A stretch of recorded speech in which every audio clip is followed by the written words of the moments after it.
ये फ्लड आया है अनफॉर्चुनेटली, उसमें ये हुआ है कि ह्यूमन लॉस जो है, मतलब लॉस ऑफ लाइफ जो है, वो एक काफ़ी इम्पॉर्टेंट एस्पेक्ट रहा है उसका।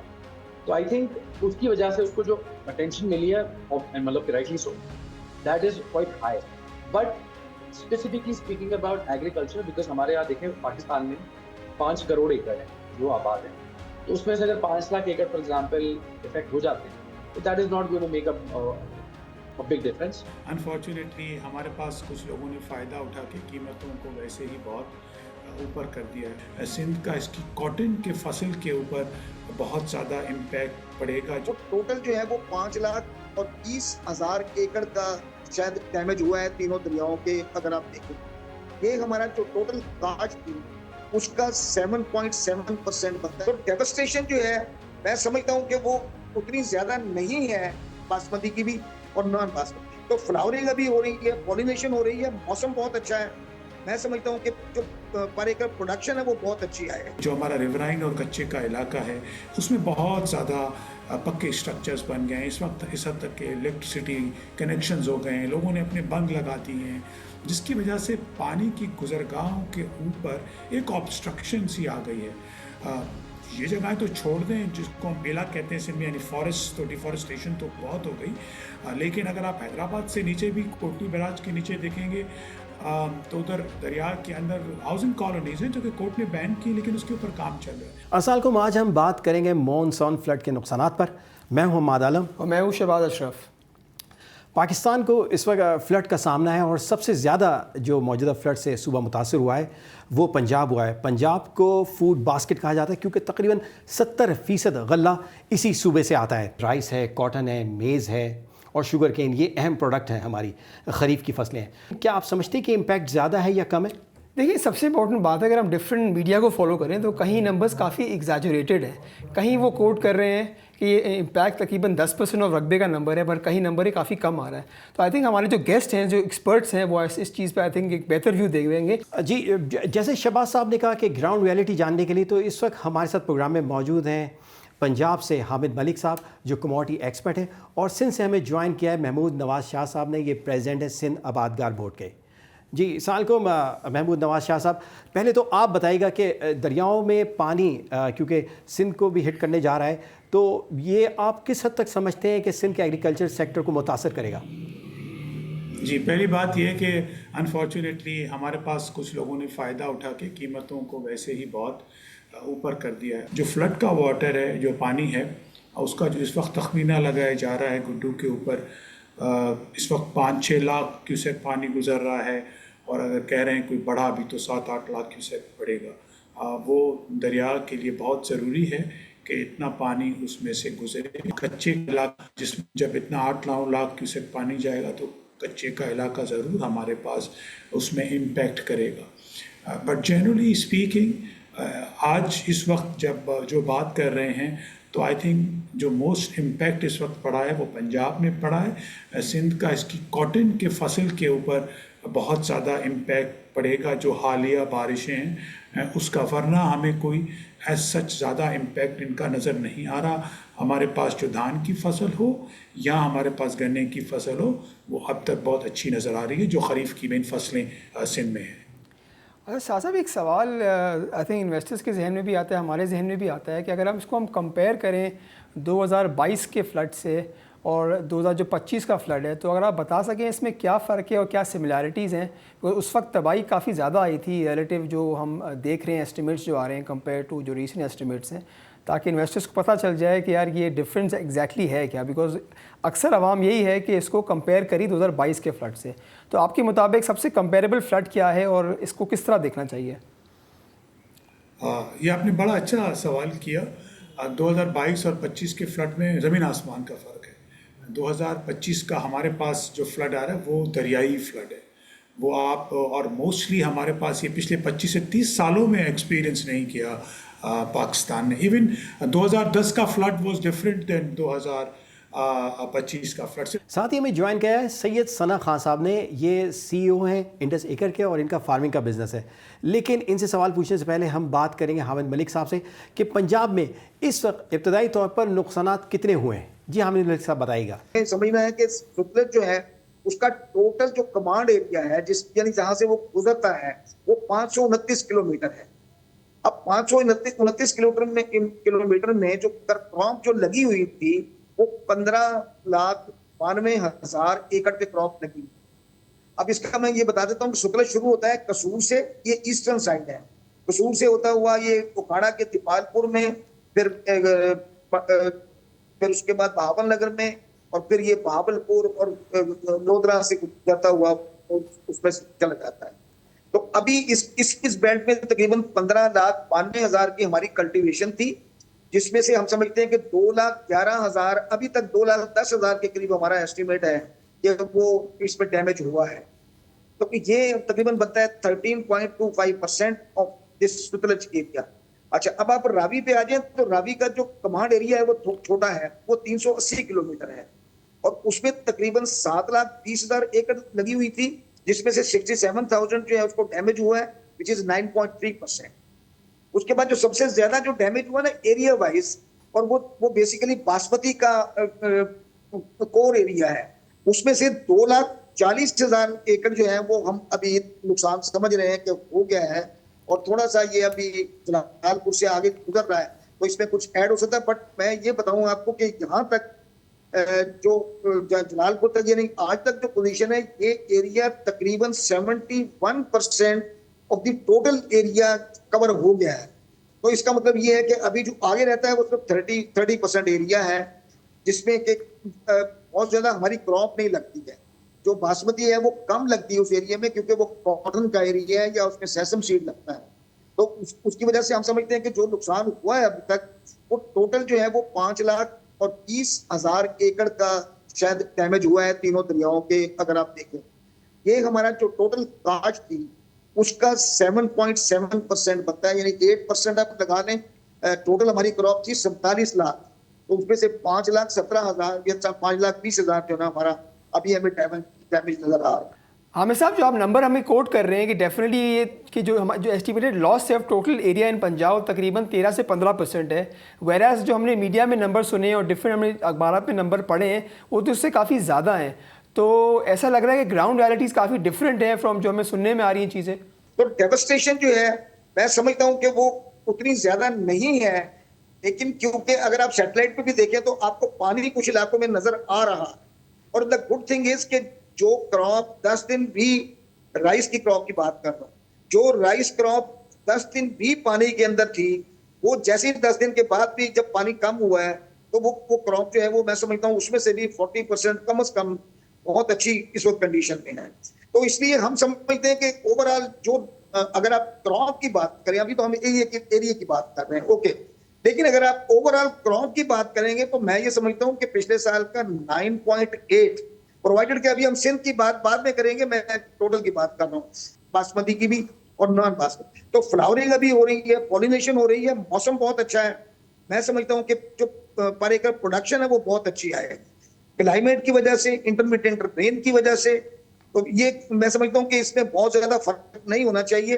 अगर हमारी टोटल क्रॉप 9.8 थी तो आई कैन सेफली से कि इट विल बी 9.6 या 9.7। कोई बड़ा डेंट प्रोडक्शन में नहीं पड़ेगा। यस, डेवस्टेशन जो है वो ह्यूमन की है, ह्यूमन की मतलब कि जो डेथ हुई है काबिल अफसोस है, उससे काफी नुकसान हुआ है। देखिए, अगर मैं इस वक्त देखूँ तो तीनों दरियाओं में से सबसे ज्यादा नुकसान जो नजर आ रहा है वो सतलज की बेल्ट में नजर आ रहा है। और उसके बाद देखिए सतलज का जो नुकसान ने जो डैमेज किया है, वो जब इंडिया से एंटर हुआ तो वहां पे हिस्टोरिकली हमारे पास ज्यादा से ज्यादा 1,80,000 क्यूसेक पानी आता था, और एक दरीज अरेंजमेंट के वो बता देते हैं कि भाई हमारे भाखड़ा डैम से इतना पानी आपकी तरफ आएगा। लेकिन इस वक्त क्या हुआ कि इस वक्त तो तकरीबन 3,40,000 क्यूसेक जो है वो पाकिस्तान में एंटर हो रहा है। तो एक तो ये प्रॉब्लम जो डिस्ट्रिक्ट सूर है, जो क्योंकि वो हिट पे है, पहला वो डिस्ट्रिक्ट सूर है, गंडा सिंह वाला के पास है, तो उसको नुकसान हुआ है।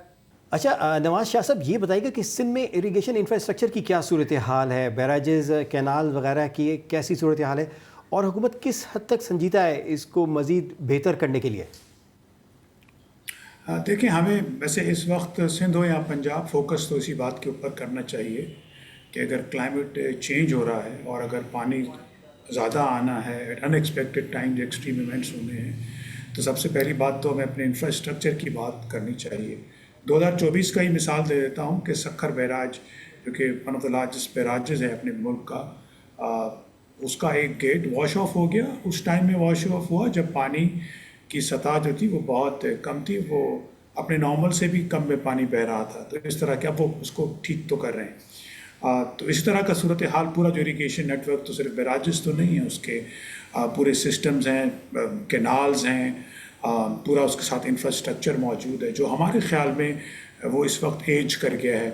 ना सिर्फ ये बल्कि जो हमारे बंद हैं जहाँ से पानी जाता है वो भी हमने उस तरह से ऑगमेंट नहीं किए जिस तरह से हमें उनको ऑगमेंट करना चाहिए। तीसरे नंबर पे जो बात पंजाब से भी बहुत ज़्यादा सामने आ रही है, हमारे पास सिंध में तो हम 2010 में भी देख लिया, 2022 में भी देख लिया कि जो हमारा रिवराइन और कच्चे का इलाका है उसमें बहुत ज़्यादा पक्के स्ट्रक्चर्स बन गए हैं। इस वक्त इस हद तक के इलेक्ट्रिसिटी कनेक्शंस हो गए हैं, लोगों ने अपने बंग लगा दिए हैं, जिसकी वजह से पानी की गुजरगाहों के ऊपर एक ऑब्स्ट्रक्शन सी आ गई है। ये जगहें तो छोड़ दें जिसको हम बेला कहते हैं सिंध में, यानी फॉरेस्ट, तो डिफॉरेस्टेशन तो बहुत हो गई। लेकिन अगर आप हैदराबाद से नीचे भी कोटली बैराज के नीचे देखेंगे तो उधर दरिया के अंदर हाउसिंग कॉलोनीज़ हैं जो कि कोर्ट ने बैन की, लेकिन उसके ऊपर काम चल रहा है। तो इस तरह की जो मैं कहूँगा हम पूरे एक नेचुरल सिस्टम के साथ जो करते आए हैं, मदाखलत करते आए हैं, मेरे ख्याल में सबसे पहले हुकूमत का माइंडसेट ये होना चाहिए कि आखिरी वक्त में बताते हैं कि हमने इस वक्त तैयारी की। हमें तो ये बताएं कि पिछले 4 सालों में आपने क्या तैयारी की, क्या आपने इम्प्लीमेंटेशन। शाह साहब एक सवाल है आपसे, बिकॉज अगर हम देखा होगा लेटेस्ट नंबर्स कॉटन के आए थे जिसमें हमने देखा कॉटन जिनिंग के नंबर्स थे वो अप थे बाय 9%, और यही नंबर आई थिंक सिंध में भी कुछ ऊपर था और पंजाब की तरफ भी ऊपर था। हम देख रहे हैं बारिशें तो तकरीबन जुलाई से शुरू हुई हुई हैं, तो ये कॉटन की जो प्रोडक्शन का नंबर है हमने देखा है लेटेस्ट जो नंबर अवेलेबल है ये काफ़ी एक ऑप्टिमिस्टिक था और लोगों का व्यू बन रहा था कि स्पेशली जो टारगेट है गवर्नमेंट का पूरे साल में वो अचीव हो जाएगा। तो स्पेशली अगर हम अगस्त में के महीने में बात करें नंबर काफ़ी ऑप्टिमिस्टिक था, और जो बारिशें तो पहले से शुरू हुई हुई थी, तो ये नंबर हमने ऊपर क्यों देखा है वैसे कंपेयर टू लास्ट ईयर? जी, ना सिर्फ वो नंबर बल्कि उसके बाद वाला भी जो आया है PCGA का, आई थिंक अगस्त 31 का, वो भी नंबर हमारे पास काफ़ी खुशाइन आया है। उसकी एक वजह तो सबसे पहले ये है कि सिंध में जो काश्त हुई है ज़मीन वो क्योंकि मार्च अप्रैल में पानी नहीं था तो अर्ली कॉटन हमारे पास नहीं थी, वो लेट कॉटन थी जिसकी हार्वेस्टिंग हमारे पास देर से शुरू हुई है, तो उसको आपको उसकी हार्वेस्टिंग के नंबर्स नज़र आए हैं। यील्ड्स अच्छी थी, जो जुलाई और जून में जो बारिश हल्की जगह पे पड़ी थी, तो ना सिर्फ उन्होंने पेस्ट को कंट्रोल किया था बल्कि इरिगेशन भी प्रोवाइड की थी, जिससे अराइवल उसका बहुत अच्छा था। लेकिन अब जो अराइवल के नंबर्स आएंगे मेरे ख्याल में वो इम्पैक्टेड आएंगे, और मेरे ख्याल में कि गवर्नमेंट के जो टारगेट्स हैं वो फिल करना बहुत मुश्किल हो जाएंगे। इवन अगर आप कंपेयर करें कि देयर इज़ नो फ्लडिंग इन सिंध, उसके बाद भी मेरी नज़र में सिंध के जो नंबर्स हैं वो शायद अभी बहुत शॉर्ट नंबर्स आना शुरू हो जाएंगे। हमने देखा कि पिछले साल जो GDP का जो टारगेट था ग्रोथ काफ़ी डिसमिसल थी, जिसकी वजह से जिसकी मेजर रीज़न था कि जो एग्रीकल्चर की जो ग्रोथ है वो ऑलमोस्ट नेग्लिजिबल थी। हमने देखा है कि इस बार गवर्नमेंट का टारगेट तकरीबन 4.5% है GDP ग्रोथ का। हमने देखे हैं कि अब ये फ्लड्स आ गए हैं पंजाब और सिंध में, तो आपके मुताबिक आप लोग की क्या एस्टिमेशन है कि इस फ्लड की वजह से कितनी डिवास्टेशन हुई है और इसकी वजह से जो GDP में इम्पैक्ट वो कितना आ सकता है? सबसे पहली बात जी देखें, लास्ट ईयर के GDP numbers not only of agriculture, पूरी इकोनॉमी के नंबर्स बड़े क्रेडिबल लोगों ने चैलेंज किए और ये बताने की कोशिश की कि ये नंबर इतने ज़्यादा रिलायबल नहीं आ रहे। Same goes for agriculture. हम पिछले अगर 15 साल से आप देखें तो लाइफ स्टॉक को मुतवातिर इंक्रीज करता हुआ दिखा रहे हैं इस साल के ऊपर। अगर हम इस साल की भी अगर आप बात करें तो हमारा जो ख्याल है, पंजाब में ज़्यादा पता होगा कि कोई $11.5 बिलियन की इकॉनमी है जो हम एग्रीकल्चर की बात कर रहे हैं, वो हिट हुई है। और अगर वो हिट हुई है एट दी जो खरीफ की हमारी पूरी थी, और हमारा अंदाज़ा कुछ इस वक्त इस तरह से नज़र आ रहा है कि कोई 10 से 15% out of that could just be impacted. जहाँ पे पानी गया है उसमें से कुछ फ्लड होकर निकलेगा, कुछ बचेगा, कुछ बिल्कुल ख़त्म हो जाएगा। और ये बहुत बड़ा क्वांटम है जो कि 10 से 15 डिस्ट्रिक्ट्स के ऊपर फैला हुआ होगा, 600-800 अरब रुपए का। और इसका इम्पैक्ट 2-3 पड़ने हैं। एक बात ज़रूर समझने की है कि फार्मर का अगस्त और सितंबर में 80 से 90% खर्चा हुआ होता है। कॉटन हार्वेस्ट हो रही होती है, शुगर केन को 2 महीने हैं और कोई धान की फसल में भी 1 महीना है। तो उसका तो बेचारे का जहाँ पे भी लॉस होगा तो उसका बहुत बड़ा मेजर लॉस होगा। और अनलॉस होता है ज़रात में, जब एक ज़मींदार होता है तो उसका वहाँ पे स्टोरेज भी ख़त्म हो जाता है, उसके रहने की जगह को भी इम्पैक्ट करता है, साथ ही साथ आपको पता है कि लाइफ स्टॉक भी इम्पैक्ट करता है। सो आई थिंक जो हमारी रूरल इकॉनमी है, जो 40% ऑफ एम्प्लॉयमेंट है और दीगर चीज़ें, उसको बहुत बड़ा इम्पैक्ट आएगा। उस रडार स्क्रीन पे कितना आता है, लेकिन उसका रिपल इम्पैक्ट जो हमारी हार्ड कोर हमारी इकॉनमी है, जिसके ऊपर हमारा मुल्क पूरा बेस करता है, उसके बहुत ज़्यादा इम्पैक्ट्स हमारी मईशत पे अगले 6-8 महीनों में नज़र आएंगे। तो वैसे जो हमने देखा 2022 में जो एस्टिमेशन थी कॉस्ट है, जो इम्पैक्ट हुआ जीडीपी, जो इस तरह मैं बोलूँगा जो इम्पैक्ट था एज़ पर एडीबी जो है सोर्स, उन्होंने कहा था कि तकरीबन 13 से 14 अरब डॉलर का इम्पैक्ट आया है। तो आपने कहा 2025 का फ्लड भी सिमिलर ही होगा इम्पैक्ट वाइज, या थोड़ा कम लगता है आपको कंपेयर 2022 के फ्लड से? मेरा अपना ख्याल ये है कि इम्पैक्ट इसका भी होगा, और आपको इसके इम्पैक्ट ये मैग्नीट्यूड इसलिए बढ़ेगा कि ये चैलेंज होगा कि हम रबी की क्रॉप्स को किस तरह रिहेबिलिटेट कर सकते हैं कि नहीं कर सकते, और पीछे से जो और पानी आ रहा है उसका क्या होता है। जनरल अंडरस्टैंडिंग ये है कि पंजाब के contour levels, type of soils and river flow करता है ज़मीन से नीचे, तो वहाँ पे, और क्योंकि रबी वहाँ पे थोड़ी देर से होती है, तो ये हम अल्लाह ताला से उम्मीद रख सकते हैं कि इंशाअल्लाह ताला बहुत ज़्यादा एरिया हमारा रबी में रिहेबिलिटेट हो जाएगा। And if that so happens तो फिर 22 से हमारा उसके ऊपर उसका असर कम होगा। लेकिन अगर रबी में हमारा बहुत ज़्यादा इम्पैक्ट उसका कंटिन्यू करता है, देखें अभी 4-5 दिन पहले फिर एक पानी का रेला आया है और हमारे इंफ्रास्ट्रक्चर उसको नहीं एब्जॉर्ब कर सकता, और वो भी खेतों में अगर जाना है, अगर इस तरह की सूरत हाल होती है, सितंबर के अभी भी 10-15 दिन बड़े क्रिटिकल दिन है, कोई मानसून का कोई मेजर स्पेल नहीं आता है, तो अल्लाह ताला से उम्मीद की जा सकती है कि हमारा 22 से थोड़ा सा कम हमारा इम्पैक्ट। अच्छा, ये जो आई थिंक सनाख्वा डिवास्टेशन है कंपेयर 2022 के फ्लड में, लग रहा है कि probability of happening is on the lower side, right, as you mentioned. तो आप क्या समझते हैं कि ऑफ कोर्स फ्लड तो अगर आएगा तो उसमें मेन हाई रिस्क एरियाज कौन से हैं, कि हाई डिस्ट्रिक्ट्स कौन से हैं जहां हम फ्लड देख सकते हैं और वहाँ एहतियात ज़रूरी है ज़्यादा? श्योर, देखिए एक चीज़ तो बहुत इंपॉर्टेंट है समझना कि जिस तरह ये पंजाब में भी मतलब कि हो रहा था, रिवर इंडस का जो बेड है उस पे भी एग्रीकल्चर एक्टिविटी ऑनगोइंग होती है ऑल ईयर राउंड। तो एक तो हमें इस चीज को असर्टन करना है, हमें इस चीज को समझना है कि रिवर इंडस के अंदर जितनी भी फार्मिंग हो रही है, that all of that is at risk. River Indus के बाहर के जो एरियाज हैं उनमें शायद कोई भी एरिया अभी बहुत हाई रिस्क नहीं। एक दो एरियाज हैं कश्मीर साइड पे जो बिल्कुल जैसे सिंध में मतलब एंटर होता है पानी, लेकिन वहां पे भी from the information that we have is that वहां पे रीइंफोर्समेंट और जो वहां पे जो बैंक्स हैं उनको बहुत हाइटेन कर दिया है। तो I think the only areas which will see a devastation, जिनका इम्पैक्ट आएगा, वो रिवर इंडस का अपना ही एरिया है।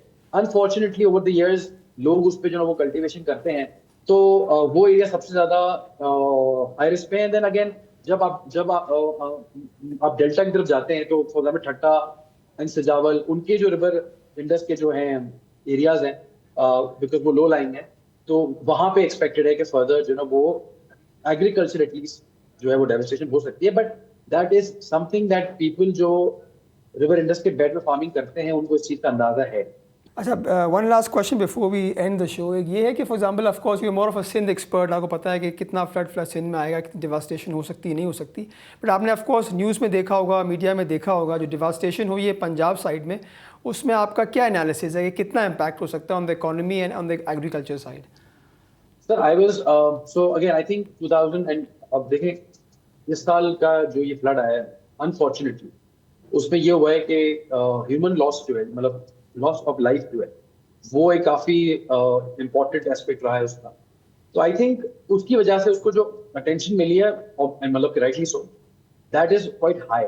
But specifically speaking about agriculture, because हमारे यहाँ देखें पाकिस्तान में 5 करोड़ एकड़ है जो आबाद है, तो उसमें से अगर 5 लाख एकड़ फॉर एग्जाम्पल इफेक्ट हो जाते हैं, तो that is not going to make a big difference. And मतलब फर्दरमोर दूसरा जो आई थिंक सरप्राइजिंग होगा, आई थिंक, या एटलीस्ट थोड़ा सा, वो ये है कि जो लाइफ स्टॉक का लॉस है that could be higher actually. और आपको पता है कि जो लाइफ स्टॉक है उसका जो एग्रीकल्चर जीडीपी है उसमें उसका जो कंट्रीब्यूशन है वो क्रॉप से मतलब कि ज्यादा है। तो आई थिंक हम देखेंगे कि लाइफ स्टॉक में देयर इज अ चांस कि यू माइट सी 3-4-5%। एक्सपर्ट से बात करके ये अंदाज़ा तो हो गया कि नुकसानात तो हुए ज़रूरी शोबे को इस फ्लड से, लेकिन जो हम बातें सुन रहे थे मुख्तलिफ हाउसेज या मुख्तलिफ मीडिया हाउसेज में, वो काफ़ी एग्जेजरेटेड फिगर था इन नुकसानात का।